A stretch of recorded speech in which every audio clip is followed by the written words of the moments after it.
Today my guest is Kevin Griffin. Kevin, how you doing? David, pleasure. You've been on my show a bunch of times, but not for a long time. No, it's been a while. I was checking the episodes, and I think 270 something was my last. 270 something. When we're going to be, this will be like 220 or 230. Okay, so either you're slacking in episodes, or it's just we haven't been seeing each other enough. Yeah, I know. Fix that. So we need to fix that. All right. You were telling me about the folks that you are talking to. Yeah. To exchange ideas, and you started describing it to me. And it seems like something I've been doing a lot of too. But I didn't know it had a name.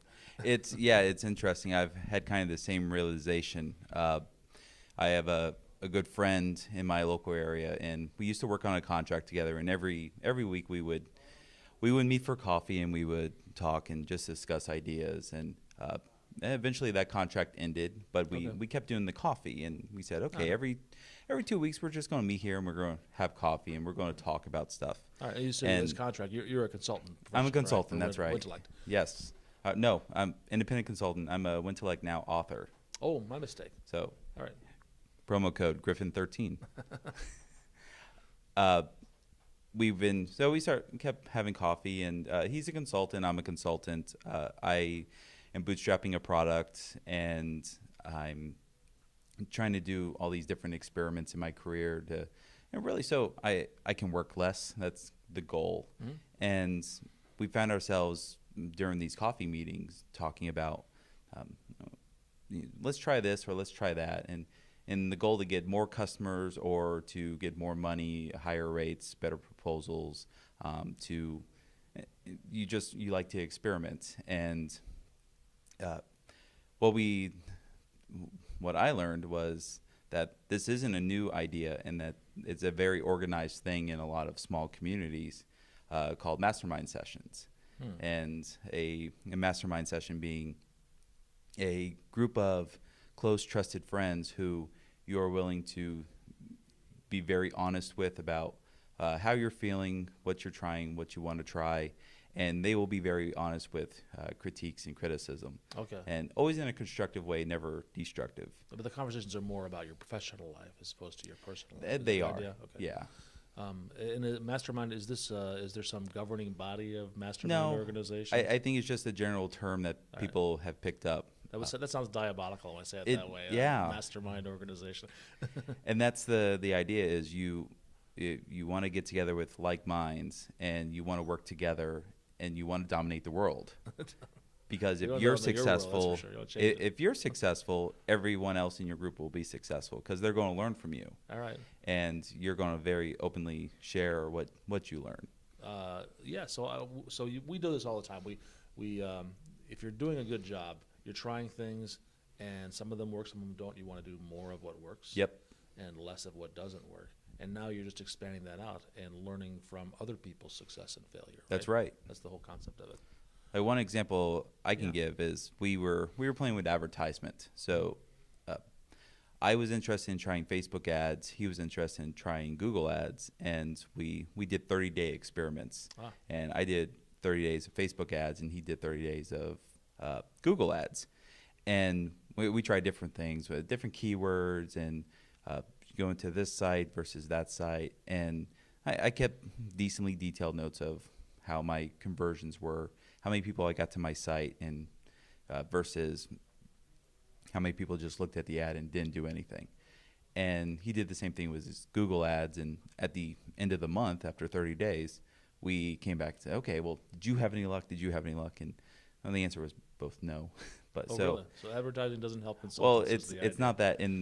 So the experiment was you spend no more than $1 a day for 30 days, and just to see what happens, because we had read an article somewhere that says you should spend at least $1 a day on advertisements, just in case. And then they had all these fancy charts and graphs saying why. You can't argue with that. And so it's $30 that's worth experimenting with. Yeah. And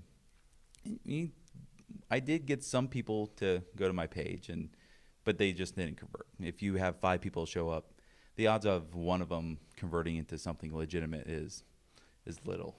And but that was an experiment. He tried it, I tried it. We talked very openly about consulting contracts and proposals, and it's, well, I want to try putting this in my proposal and see what happens. And what we've both found is that over the past year and a half or so, our proposals and our contracts have changed quite a bit. We're offering more options, where we seem more professional in the way that we deliver a proposal, just because we're trying things and seeing what our customers like and what they don't like. And the surprising thing is the things that we didn't think would work are actually working very well, and it's a fun game. Were you able to discover anything that you had been doing wrong for a long time that you just didn't realize you did wrong until somebody outside, frankly, Yeah. let you know that? When I started consulting, I found out I was charging way too little, and Common problem. that's because when you start out consulting, you really have no idea how much you're worth. Yep. And a lot of people play the game of how much was I making a year? Okay, how much was my employer adding on for certain benefits? Okay, let's divide that by 40 hours a week, and that's how much I should be charging. And that's wrong. And no, that's horrible, because that's how much you should get paid as an employee, and not how much you should be making as a consultant.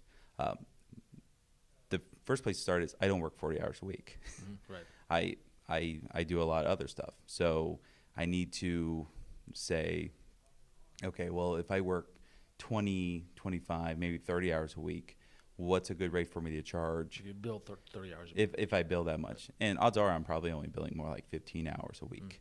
So I need to charge a rate that's suitable for that amount of work. That's on the supply side. Yes. There's also the demand side. Yeah. As well. But there's also time I can't bill, where I'm researching technology or problems, or I'm doing accounting, or Sure. I'm invoicing. Yep. There's all this stuff that happens. Placing those Facebook ads, Yeah, having coffee with the masterminds. exactly. So there's all this non-billable time, and I learned I didn't know what an acceptable rate was. And it wasn't this particular masterminds, but it was other mini mastermind sessions with other consultants. And you have to be honest and say, what's your rate? So, well, my rate's this. Oh, holy cow, that's like 4 times what I'm charging. I need to go have a serious look at what I'm offering people. Yeah. So the first experiments I ever did consulting was I doubled my rate, and it was accepted. And you kind of have this moment of, wow, I could have charged this from the beginning, and they would have been just fine with it. Because I see it a lot. People they feel guilty about charging a fair rate. It's because really common. Because you're unsure of yourself when you're in an employee-employer situation. It's if you go through the interview process, you've kind of won that, so you feel like you're getting what you're worth. In most cases, when you go as a consultant, you have no idea what you're worth, Right. and you're always harder on yourself than someone else would be. So it's easy for us to say, okay, well, I'm really only worth this because I think that's the amount of value that I provide. But if you take a step back and look at what you're actually doing, you're worth so much more. And the trick is teaching your prospective client that you're worth that, and giving them the sense of, all right, well, if I pay this guy $150 an hour, he's going to give me $200 an hour worth of value. Yeah, that's the key. Is it's not what you're charging; Yeah. it's what they're getting Yep. out of the deal. And so part of the mastermind, we've experimented with weekly rates instead of hourly rates, or having productized consulting. So I'm going to come in and just do this task, and it's going to cost this much money. But we're not going to worry about hours. We're not going to worry about how much time it takes. And we're just going to say, I'm going to do this for this. And there's a little experiment like that just to see what happens. Okay.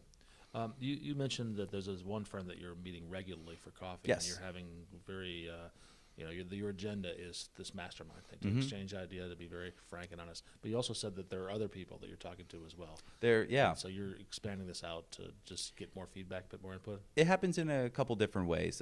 I'm part of an online chat group that I'm more of a listener than a contributor. Okay. But they're talking about this stuff all day. And if I go in there for 10 minutes, they might just be talking about a subject I've never thought about at all, and I'll learn something. So they might be experimenting with a landing page or writing copy for a new product, and you pick up bits and pieces. We also do not regular coffee meetups with a couple other guys in the area. So we have these little spawned mastermind groups, and they happen by accident. Sometimes it's lunch, sometimes it's coffee. And even when we come to events like this, mastermind groups happen all the time, except we don't call them that. Right. If we went out into the hallway right now and we sat down and chatted for an hour and a half, there's a good chance that I might learn something from you. That's maybe even. And that's a mastermind group. Yeah. And it might not happen on a regular basis, but as long as both people, everyone involved in the conversation gets something out of it, it's worthwhile. Okay. So, like I said, I've been doing that a long time. I come to one of my agendas and coming to a place like CodeStock is to meet a lot of smart people, to learn from them, exchange ideas. Now I'm going to start calling it mastermind. You should, yeah. But is there some guidance about what it is that makes a mastermind as opposed to just a conversation? Is that published somewhere? No, not published. Like, there's no manifesto. It's more of I think it depends on the group and what they want to do. I know based off what I've been seeing from other mastermind groups and talking to people that have regular mastermind sessions, the one thing you need to do is you need to kind of go round robin. So if you and I were having a mastermind group right now, you get the floor. You get to pick the topic, what's on your mind, what's concerning you, what are you going to try? And you talk, and I answer when it needs to. But you have the floor. You have the mic. And when you're done, we switch it over to me, and I talk, and then you just give me feedback as we go. So it's not an issue of back and forth. Let's throw the ball. Let's hit several different subjects. So that's some guidance about how the conversation should be structured. Yes. Where did that come from? Did you read that online somewhere? It was more listening and being involved in a couple other mastermind sessions. Okay. And I've listened to a couple podcasts where they're broadcast mastermind sessions. What about our listeners? Is somebody we could point them to start learning about this beyond just this conversation? I'd have to think about that. Okay, send it to me. We'll put it in the show notes. I can do that. So after you kind of do the back and forth, the way most of them end is with commitments. And how a mastermind group works is because these are trusted people. These are going to be the people that keep you accountable. So you need to pick one or two things that you are going to accomplish before the next mastermind meeting. Okay. So if that's, I need to write a blog post, or I want to write a 5-day email course, right. Or if I want to send a new proposal to a client trying a monthly rate versus an hourly rate, you say, I'm going to commit to that. And if it's a week or 2 weeks before your next mastermind session, you have that amount of time to accomplish what you said you were going to do. And if you come back, because you're going to feel really bad if you come back to the next session and you didn't do what you told everyone you were going to do. So that's the kick in the butt that a lot of us need. So what happens if you have somebody in your group that either doesn't live up to their commitments, or they're not being frank with you? Do you remove them from the group? You don't remove them because they're probably holding back for a reason. So you kind of have to nudge them. He's a tough love, and you don't kick them out, but you kind of guide them. And odds are, if they're in the group or you're having these regular meetings, it's because they want to grow. So you just gotta push them in the right direction. Yeah. Some of this is hard. Being honest about what somebody else is doing wrong, that's a hard thing to do. Revealing how much I'm making, that's a hard thing for most people. It's horrible, to do. So you're asking a lot of people in these groups. What's anything else we should have talked about? Let's see. So after commitments, that's usually the end of it. I like the commitment one. So our mastermind session lasts maybe an hour and a half, and they could be as long as 20 minutes. And you got to make sure they're semi-regular, So we do ours every 2 weeks. I know some groups that do it weekly. So every Friday morning, that's our mastermind group. Okay. Or ours is every Wednesday morning at a Starbucks around the corner. Mm-hmm. That's just where we set up shop. So be regular about it. I know some guys that do it online via Skype. Right. They all say, all right, let's meet at 1 o'clock on Thursday, and we're going to Skype and do our mastermind session.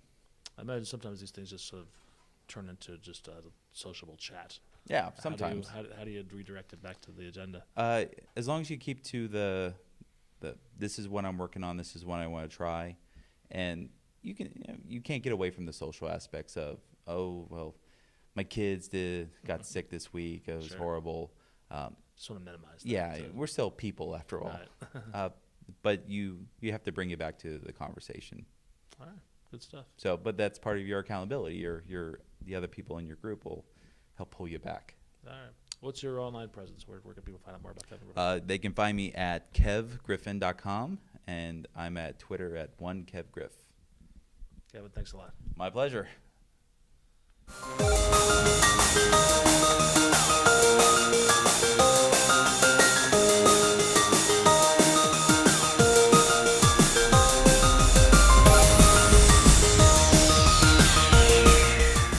Friends plus technology equals world domination.